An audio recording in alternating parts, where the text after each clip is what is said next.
ஒரு மனுஷன் ஒருத்தர் பாவம் செய்கிறானா அந்த பாவம் அவன் எந்த பாவத்திற்கு அவன் கண்டிப்பாக அவனுக்கு தெரியணும். அந்த பாவத்தை தேவனிடத்தை சொல்லி அறிக்கை செய்து விட வேண்டும். இப்பேற்பட்ட அந்த பாவ இச்சையில் மாம்ச இச்சையில் இருக்கிறவர்கள் என்ன செய்யலாம்? உபவாசி ஜெபிக்கப்பட வேண்டும். பரிசுத்த வேதம் உபவாசம் இல்லாத இந்த ஜாதி விதை பிசாசு போகாது.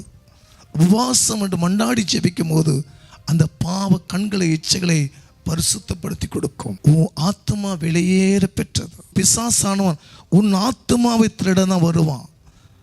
உனக்குள்ள இந்த பரிசுத்த ஆவியை எடுக்க தான் வருவான்.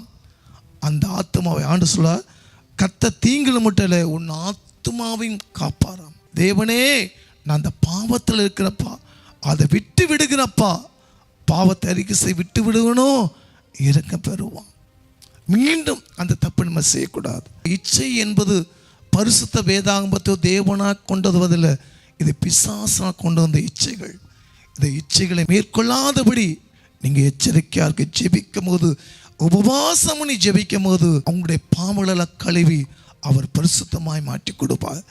இது எப்படி போகுண்டா? உபவாசம் பண்ணி ஜெபிக்கும் போது தான் கர்த்தர் காரியங்களை வாக்கி செய்வார்.